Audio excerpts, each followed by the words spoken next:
ప్రస్తుతం మనతో పాటు తెలంగాణ ఉద్యమకారుడు గాదె ఎన్నయ్య ఉన్నారు. మాట్లాడించే ప్రయత్నం చేద్దాం. చెప్పండి, ఆపరేషన్ కగార్ అనేది ప్రభుత్వం చాలా క్రియాశీలకంగా కూడా పనిచేస్తుంది. అడవుల్లో కూడా ఉన్నటువంటి నక్సలిజాన్ని అంతమొందించడానికే ముందుకెళ్తుంది. ఎట్లా చూస్తారు ఇది మీరు?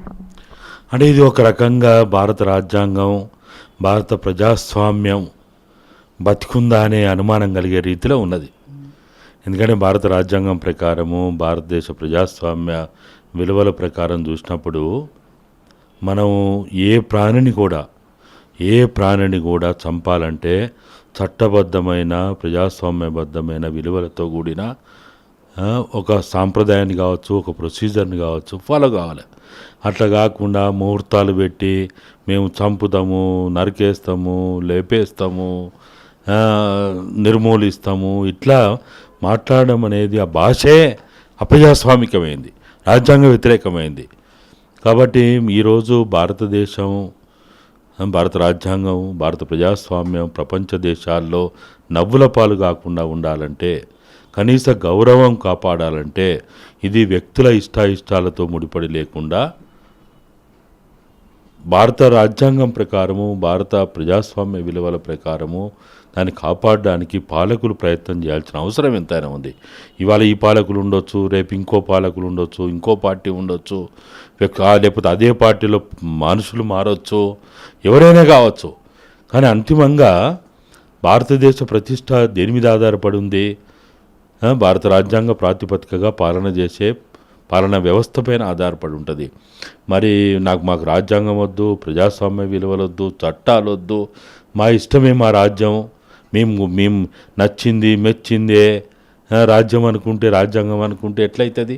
కాబట్టి అట్లా కాకుండా ఉండాలంటే ఇప్పుడు మీరు అన్నట్టు ఏదైతే భారతదేశంలో 5వ షెడ్యూల్ భూభాగమైనటువంటి ఛత్తీస్గఢ్లో ఈ మారణహోమం జరుగుతూ ఉన్నదో, హింస జరుగుతూ ఉన్నదో, యుద్ధ వాతావరణం నెలకొనుండి ఆదివాసీ బిడ్డలు, ఆదివాసీ ప్రజలు, ఆ మూలవాసులు కంటికి నిద్ర లేకుండా వాళ్ళు కనీస జీవించలేనటువంటి పరిస్థితి, జీవన భద్రత లేనటువంటి పరిస్థితులలో ఉండడం అనేది మరి పౌరస్వేచ్ఛ ఏం కావాలి, పౌర హక్కులు ఏం కావాలి?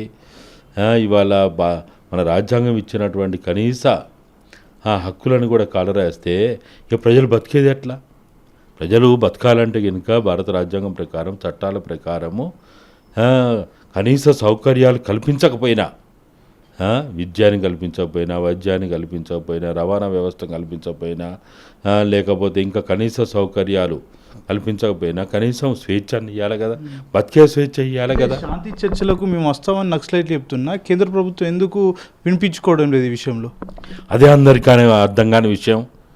ఇవాళ భారతదేశంలో 145 కోట్ల ప్రజలకు కానీ, భారతదేశంలో ఉన్న అన్ని పార్టీలకి, ప్రాంతీయ పార్టీలైనా, జాతీయ పార్టీలైనా, ప్రతిపక్ష పార్టీలు, లేకపోతే పాలకవర్గంలో ఉన్నటువంటి పార్టీలు ఏవైతే ఇప్పుడు తమిళనాడులో డిఎంకే ఉంది, బెంగాల్లో టీఎంసీ ఉంది, జార్ఖండ్లో జేఎంఎం ఉంది, ఇక్కడ కాంగ్రెస్ ఉంది, అనేక రాష్ట్రాల్లో అనేక పార్టీలు, బీజేపీతర పార్టీలు కూడా ఉన్నాయి. వాళ్ళకు కూడా అర్థమవుతలేదు. ఇప్పుడు ఇక్కడ మన ముఖ్యమంత్రి గారు కూడా స్టేట్మెంట్ ఇచ్చిండు, మంత్రులు స్టేట్మెంట్లు ఇస్తున్నారు, పార్టీ తరఫున స్టేట్మెంట్లు వస్తున్నాయి. అట్లనే ఈవెన్ బీజేపీ ఎమ్మెల్యేలకు, ఎంపీలకు కూడా అంతుపడతలేదు. ఎందుకు అమిత్ షా, మోడీ గారు ఈ విధంగా చేస్తున్నారు? వాళ్ళకి ఏం పోయే కాలం వచ్చింది?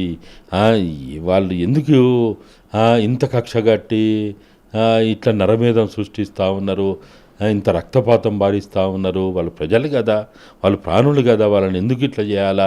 వాళ్ళు ఈ దేశ సంపదను కాపాడిన వాళ్ళు, ఈ దేశ అభివృద్ధికి కారకులైనటువంటి వాళ్ళని ఎందుకు చంపాలనేది అందరూ మాట్లాడుతున్నారు. అంటే ఛత్తీస్గఢ్ అభివృద్ధిని కేవలం నక్సలైట్లే అడ్డుకుంటున్నారని చాలా వరకు కూడా విమర్శలు వస్తున్నాయి. నిజమే అంటారు అది? ఎట్లా? ఇప్పుడు కమ్యూనిస్టులైనా, మావోయిస్టులైనా అసలు ఈ ఛత్తీస్గఢ్ భూభాగమైన బస్తాలకు ఎప్పుడు పోయినరు? ఒకప్పుడు రాష్ట్ర విభజన జరగకముందు, అంటే 2000 సంవత్సరానికి ముందు అది మధ్యప్రదేశ్లోనే ఉంది. మధ్యప్రదేశ్ నుంచి వేరైంది 2000 సంవత్సరంలో. మరి భారత రాజ్యాంగం ప్రకారం 1947లో ఈ దేశానికి స్వాతంత్రం వచ్చిందని, మన పాలనే, మన భూభాగమే, మన ప్రజలే, for the people, to the people అని చెప్పుకున్నటువంటి మన పాలనలో మరి ఎందుకు అభివృద్ధి కాలే, ఇప్పటివరకు ఎందుకు అభివృద్ధి కాలే? అంతా మావోయిస్టులు పోయింది ఎప్పుడు? 1985 తర్వాత 90 తర్వాత పోయిండ్రు. మరి 47 నుంచి 90 దాకా ఎవరు ఆపిండ్రు? ఎవరైనా అభివృద్ధి చేస్తా అంటే ఆపిండా? స్కూల్ పెడతా అంటే ఆపిండా? హాస్పిటల్ పెడతా అంటే ఆపిండా? వాళ్ళకి మంచినీటి సౌకర్యం చేస్తా అంటే ఆపిండా? వాళ్ళ భూములపైన వాళ్ళ సంపద పైన వాళ్ళకి హక్కిస్తా అంటే ఆపిండా? ఎవరు ఆపిండ్రు? భారత రాజ్యాంగం ప్రకారము 5వ షెడ్యూల్ భూభాగమైనటువంటి 10 రాష్ట్రాల్లో ఉన్నటువంటి భూభాగం, అది ఒరిస్సా కావచ్చు, ఆంధ్రప్రదేశ్ కావచ్చు, తెలంగాణ కావచ్చు, ఛత్తీస్గఢ్ కావచ్చు, మహారాష్ట్ర కావచ్చు, మధ్యప్రదేశ్ కావచ్చు, రాజస్థాన్ కావచ్చు, గుజరాత్ కావచ్చు, హిమాచల్ కావచ్చు, మరి జార్ఖండ్లో ఉన్నటువంటి భూభాగమైన ఇవన్నిటిల్లో కూడా దాన్ని అభివృద్ధి చేస్తా అంటే ఎవరన్నా వద్దన్నారా? అసలు వాస్తవంగా చెప్పాలంటే 5వ షెడ్యూల్ భూభాగం మీద, ఆ అభివృద్ధి మీద కావచ్చు, ఆ ప్రజల జీవన విధాన బాధ్యత అంతా కూడా గవర్నర్కి ఉంటుంది, రాష్ట్రపతికి ఉంటుంది. అసలు అక్కడ ఒక బోర్ వేయాలన్నా, ఒక హాస్పిటల్ పెట్టాలన్నా, ఒక స్కూల్ కట్టాలన్నా కానీ గవర్నర్ అనుమతితో చేయాలా? ఇవాళ పోలీస్ స్టేషన్లు పెట్టాలంటే కూడా, క్యాంపులు పెట్టాలంటే కూడా గవర్నర్ అనుమతితో జరగాల. కానీ 5వ షెడ్యూల్ని పక్కన పెట్టి, పేసా చట్టాన్ని పక్కన పెట్టి, 170 పక్కన పెట్టి, ఐటీడీ ద్వారా చేయాల్సిన అభివృద్ధిని పక్కన పెట్టి, ఇవాళ మావోయిస్టుల పేరు మీరు చెప్తే ఎట్లా అది నమ్ముతారు? ఎవరు నమ్ముతారు వాళ్ళు? ఓకే, ఆపరేషన్ కగార్ వెనకాల అంబానీ ఉన్నాడు, అదానీ ఉన్నారని కూడా చాలా వరకు విమర్శలు వినిపిస్తున్నాయి. ఇది ఎట్లా చూస్తారు మీరు? ఇవాళ ఛత్తీస్గఢ్ భూభాగంలో ఉన్న ఆదివాసీలైనా మొత్తంగా 5వ షెడ్యూల్ భూభాగమైన 10 రాష్ట్రాల్లో ఉన్న ఆదివాసీలు అందరూ కూడా అదే అంటూ ఉన్నారు. ఒక ఛత్తీస్గఢ్ కాదు, ఒక ఒరిస్సా తీసుకో, ఒక ఆంధ్రప్రదేశ్ తీసుకో, ఒక తెలంగాణ తీసుకో, లేకపోతే ఒక మహారాష్ట్ర తీసుకో, మధ్యప్రదేశ్ తీసుకో, రాజస్థాన్ తీసుకో, గుజరాత్ తీసుకో, హిమాచల్ తీసుకో, జార్ఖండ్ తీసుకో, ఎక్కడైనా ఆదివాసులు ఇదే అంటూ ఉన్నారు. ఇవాళ మావోయిస్టులు కాదు, ఇవాళ గోండ్వానా గణతంత్ర పార్టీ ఉంది, వాళ్ళు అదే మాట్లాడుతూ ఉన్నారు. లేకపోతే భారతీయ ట్రైబల్ పార్టీ అని ఆదివాసీ పార్టీ ఒకటి పెట్టిండ్రు. ఇప్పుడు వాళ్ళకి ఎంపీ ప్రస్తుత లోక్సభలో ఉన్నారు. గోండ్వానా గణతంత్ర పార్టీకి ఛత్తీస్గఢ్లో ఒక ఎమ్మెల్యే ఉన్నాడు. గతంలో చాలామంది ఎమ్మెల్యేలు కూడా ఉన్నారు మహారాష్ట్ర, మధ్యప్రదేశ్లో కూడా. స్వయాన కాంగ్రెస్, ఆదివాసీ కాంగ్రెస్ అధిపతి అయిన చీఫ్ అయినటువంటి విక్రాంత్ బూరే గారు మధ్యప్రదేశ్ అసెంబ్లీలో ఆదివాసీ ప్రాంతాల్లో 5వ షెడ్యూల్ భూభాగంలో ఈ అదానీ అంబానీలకు ఎంత భూమి కట్టబెడుతున్నారు, సంపదను ఎట్లా దోచిపెడతా ఉన్నారు అని స్వయంగా అసెంబ్లీలో మాట్లాడింది కదా. మరి వాళ్ళంతా నక్సలైట్లా? వాళ్ళంతా మావోయిస్టులా? గోండ్వానా గణతంత్ర పార్టీ మావోయిస్ట్ పార్టీ? ఆదివాసీ భారతీయ ఆదివాసీ ట్రైబల్ పార్టీ లేకపోతే భారతీయ ట్రైబల్ పార్టీ మావోయిస్ట్ పార్టీ? లేకపోతే భారతదేశంలో ఉన్న 5వ షెడ్యూల్ భూభాగంలో పోరాటాలు, ఉద్యమాలు చేస్తున్న ఆదివాసీ నాయకత్వాలు, గొప్ప గొప్ప వాళ్ళంతా కూడా ఈ విధానాన్ని వ్యతిరేకిస్తున్నా కూడా ప్రభుత్వం ఏమాత్రం కూడా వెనుకపోకుండా ఇంకా కొనసాగిస్తూనే ఉంది. చాలామంది మావోయిస్టులను కూడా చంపడానికి రెడీ అవుతుంది. ఎట్లా చూస్తారు ఇది? మేము అనుకోవడం అయితే ఖచ్చితంగా భారతదేశంలో ఉన్న బుద్ధిజీవులందరూ, అటు మీడియా కావచ్చు, న్యాయ వ్యవస్థ కావచ్చు, బుద్ధిజీవులందరూ కనుక ఇంకా కొద్దిగా ఎక్కువగా వాళ్ళు ప్రయత్నాలు చేస్తే ఖచ్చితంగా కాల్పుల విరమణ ప్రకటన వస్తుంది అనేది మా బలమైన నమ్మకము. ఒకవైపు మావోయిస్ట్ పార్టీ కాల్పుల విరమణ ప్రకటించారు. ఎందుకోసము? ఆదివాసీల కోసము, ఆదివాసీ బిడ్డల కోసము, మూలవాసుల కోసం వాళ్ళు ప్రాణాలు అర్పించడానికైనా సిద్ధమయ్యి వాళ్ళు కాల్పుల విరమణ ప్రకటించి వాళ్ళు గత నెల రోజులుగా ఎక్కడ ఒక తూటా పేల్చలే, ఒక ల్యాండ్ మైన్ పేల్చలే, ఒక ఐఈడి బాంబులు పేల్చలే. మరి వాళ్ళు చాలా మాట మీద నిలబడి వాళ్ళు ఉన్నారు కదా. మరి ప్రభుత్వాన్ని అడుగుతుంది ఏంది? భారత రాజ్యాంగ పరిధిలో భారత ప్రజాస్వామ్య విలువల్ని కాపాడడానికి కాల్పుల విరమణ ఒప్పందం అనేది 1950 నుంచి అనేక రాష్ట్రాల్లో అనేక సందర్భాలు జరిగినాయి. ఇవాళ అదే చేయండి మీరు. కాల్పుల విరమణ ప్రకటిస్తే అక్కడ శాంతి నెలకొల్పుతుంది. ఆదివాసీ ప్రజలు శాంతిగా బతకగలుగుతారు. యుద్ధ విమానాలు వద్దు, యుద్ధ హెలికాప్టర్లు వద్దు, రాకెట్ లాంచర్లు వద్దు, లేకపోతే ఈ మోతలే అవసరం లేదు. ఒక్క తుపాకీ తూటా పేల్చకుండా కూడా కాల్పుల విరమణ పాటిస్తే ఆదివాసీలు కంటి నిండా నిద్రపోతారు. వాళ్ళు హాయిగా జీవించడానికి అవకాశం వస్తుంది. నువ్వు కాల్పుల విరమణ ప్రకటించిన తర్వాత ఒకవేళ మావోయిస్టులు ఇంకా దాన్ని పాటించకపోతే సమాజం అడుగుతుంది కదా వాళ్ళని. ఆదివాసులు ప్రశ్నిస్తారు కదా, మీకెందుకు ఇంత బాధ? కాల్పుల విరమణ ప్రకటిస్తే మీకు వచ్చే నష్టం ఏంటిది? మీకు వచ్చే బాధ ఏంటిది? ఎందుకింత కక్ష, ఎందుకింత ద్వేషము, ఇంత రక్తం చిందించాలనే కోరిక ఎందుకున్నది మీకు? అవసరం ఏంటిది అసలు? అరే ఒకవైపు వాళ్ళు నెల పైగా అయిపోయింది కాల్పుల విరమణ ప్రకటించి, మీరు ప్రకటిస్తే మీకు వచ్చే బాధ ఏంది?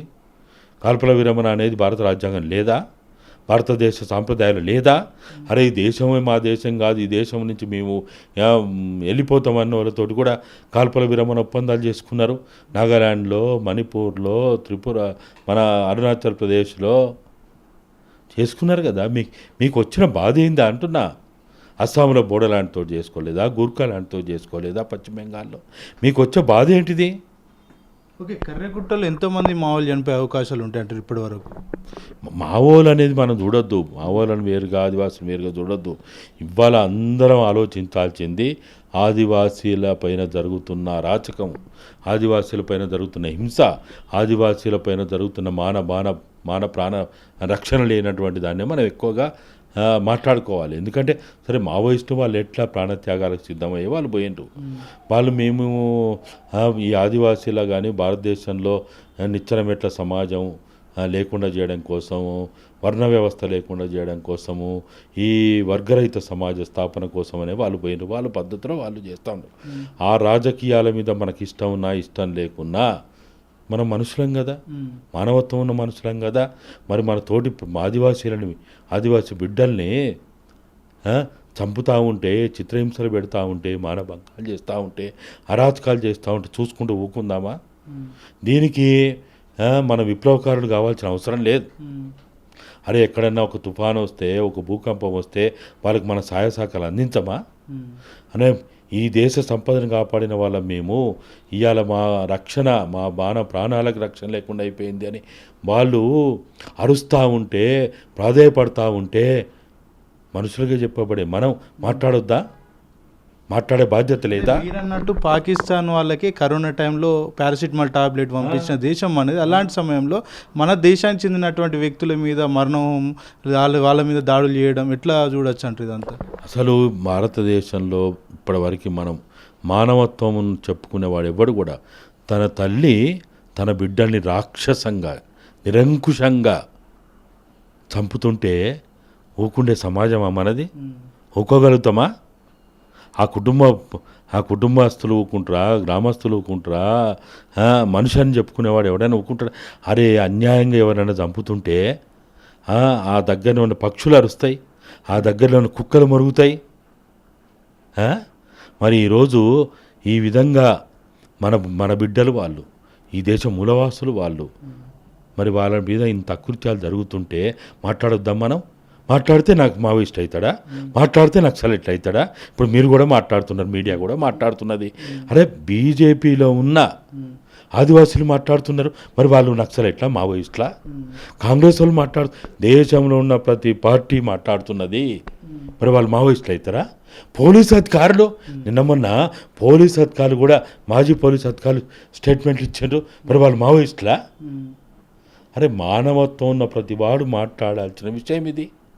ఇక మాట్లాడకపోతే నేను మనిషిని, నాకు మానవత్వం ఉందని చెప్పుకోవడానికి ఏముంది మన దగ్గర? ఇంకా మనం అడుగుతున్నది ఏంది? కాల్పుల విరమణ ఒప్పందం చేసుకోండి, కాల్పుల విరమణ పాటించండి చాలిగా. అంటే కర్రెగుట్టలో చాలా వరకు కూడా ఖనిజ సంపద దాగుంది. దానికోసమే కార్పొరేట్ వ్యవస్థలన్నీ కూడా మొత్తం కూడా అక్కడ ఉన్నటువంటి మనుషులను అంతం చేసే దిశకు పనిచేస్తున్నట్టు కూడా కావచ్చు. ఇప్పుడు ఆదివాసీలు కూడా అదే మొత్తుకుంటా ఉన్నారు. ఆదివాసీ సంఘాలు అయ్యే చెప్తున్నాయి, ఆదివాసీల ప్రాతినిధ్యం వహించే ఎమ్మెల్యేలు, ఎంపీలు, అన్ని పార్టీలు కూడా అదే చెప్తా ఉన్నాయి. నేను చెప్తున్నా కదా, ఆదివాసీ కాంగ్రెస్ పార్టీకి చెందిన జాతీయ నాయకుడు, దాని ప్రెసిడెంటు, దాని చైర్మను, ఆయన ఒక ఎమ్మెల్యే. స్వయాన ఆయన మధ్యప్రదేశ్ అసెంబ్లీలో మాట్లాడిండు, అది రికార్డెడు. నేనేదో కొత్తగా నేను చెప్పేది కాదు అది. మరి అన్ని పార్టీల వాళ్ళు మాట్లాడుతూ ఉన్నారు. మాట్లాడడం నేరం ఎట్లయితుంది? కాబట్టి భారత రాజ్యాంగం బతికుందని, భారత ప్రజాస్వామ్యం బతికుందని ప్రపంచానికి చెప్పాలంటే వెంటనే అమిత్ షా మోడీ గారు మీరు వెంటనే భేషజాలకు పోకుండా, ఇగోలకు పోకుండా, పట్టింపుల పంతాలకు పోకుండా మీరు కాల్పుల విరమణ ప్రకటించండి. కాల్పుల విరమణ ప్రకటించిన తర్వాత సంప్రదింపులు చేయండి, మధ్యవర్తులను పెట్టుకోండి. ఎక్కడైనా కిడ్నాపులు జరిగితే మధ్యవర్తులను పెట్టుకుంటారా వీళ్ళు? సంప్రదింపులు చేస్తలేరా? మరి ఇప్పుడు ఎందుకు చేయరు? కాబట్టి ఇవాళ వాళ్ళు అడిగితే మేము చేయాలన్నా, మావోయిస్టులు అడిగితే మేము చేయాలన్నా? అరే మావోయిస్టులు అడుగుతలేరు, భారతదేశ బుద్ధిజీవులు అడుగుతున్నారు, భారతదేశ ప్రజాస్వామ్యవాదులు అడుగుతున్నారు, ఆదివాసీల కోసం అడుగుతున్నారు, ఆదివాసీ నాయకత్వాలు అడుగుతున్నాయి, ఆదివాసీ ఎమ్మెల్యేలు ఎంపీలు అడుగుతూ ఉన్నారు. కాల్పుల విరమణ ప్రకటించి శాంతి చర్చలు చేయ, ఒకవేళ మీకు చర్చలు చేయడం ఇష్టం లేదు, కాల్పుల విరమణ పాటించండి. మేము వాళ్ళతో చర్చలు చేయాలన్నా, వాళ్ళెవరు అని అంటే నువ్వు చర్చలు చేయకు, కాల్పుల విరమణ పాటించు. కాల్పుల విరమణ పాటిస్తూ శాంతిని నెలకొల్పడానికి ప్రయత్నం చేయి, చాలు కదా. అంటే మీరు అన్నట్టు మరి ప్రభుత్వం ఏమన్నా వెనక్కి తగ్గే అవకాశాలు ఏమైనా ఉంటాయా, లేకపోతే ముందుకెళ్ళి కొనసాగే అవకాశాలు ఏమైనా ఉంటాయంటారా? మీడియా కానీ, న్యాయ వ్యవస్థ కానీ, అంటే ఫోర్త్ ఎస్టేట్ కానీ, న్యాయ వ్యవస్థ కానీ వాళ్ళు కనుక తీవ్రమైన ప్రయత్నం చేస్తే ఆ బుద్ధిజీవులందరూ కూడా మీ మనిషిని, నేను మనిషిని, నేను మానవత్వం ఉన్న మనిషిని అని చెప్పుకునే వాళ్ళందరూ కూడా మాట్లాడితే ఖచ్చితంగా కాల్పుల విరమణ ఒప్పందం జరుగుతుందనే బలంగా మేమైతే నమ్ముతున్నాం.